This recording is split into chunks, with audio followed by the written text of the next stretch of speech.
যা শুনলে তোমাদের শরীর কেঁপে উঠবে। এটা একজন ছেলের গল্প, নাম হাসান। ছেলেটা একসময় ভালো ছিল, নামাজ পড়ত, মসজিদে যেত, কিন্তু ধীরে ধীরে তার অন্তর অন্ধকার হয়ে গেল। দুনিয়ার মোহ, টাকা, খারাপ বন্ধু, মোবাইল সবকিছু মিলিয়ে সে গুনাহের গভীরে ডুবে গেল।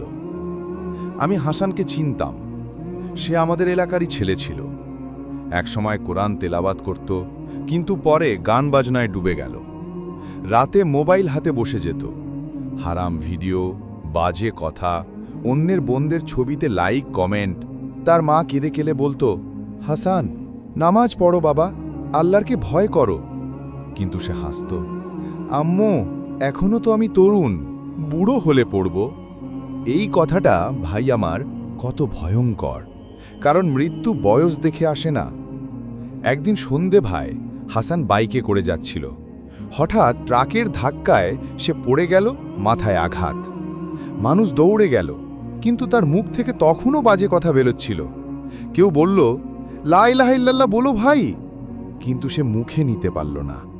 তার ঠোঁট কাঁপছিল, চোখ স্থির হয়ে গেল, এবং ঠিক সেখানেই হাসানের মৃত্যু হল।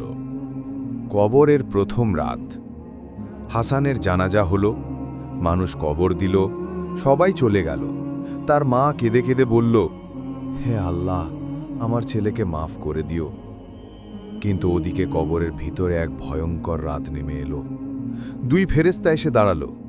তারা বলল, কে তোমার রব? হাসান চুপ। তোমার ধর্ম কি? হাসান কোনো উত্তর দিতে পারল না।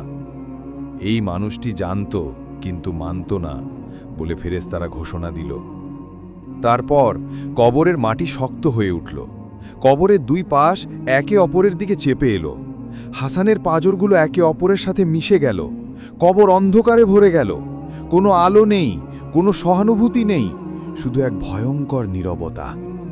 এবং তখন আল্লাহর আদেশে এক ভয়ঙ্কর ফেরেশতা এসে দাঁড়ালো। তার হাতে লোহার হাতুড়ি। সে বলল, তুমি আল্লাহর অবাধ্য ছিলে, নামাজ ত্যাগ করেছিলে, হারামে জড়িয়ে পড়েছিলে। তারপর সে এক ঘা মারল, এমন ঘা যার আওয়াজ মানুষ শুনলে অচেতন হয়ে যেত। আত্মার কান্না। সেই রাত থেকে হাসানের কবরের চারপাশে মানুষ ভয় পেতে লাগল। যে বাড়ির পাশে কবরটা ছিল তারা বলতো, রাতে কেউ কেউ কান্নার আওয়াজ শোনে। কেউ বলে লা ইলাহা ইল্লাল্লাহ আওয়াজ আসে, আবার কেউ বলে কারো আর্তনাদ। আমি নিজে এক রাতে কবরের পাশে গিয়েছিলাম শুধু শিক্ষা নেওয়ার জন্য। চাঁদের আলোয় দাঁড়িয়ে আমি বললাম,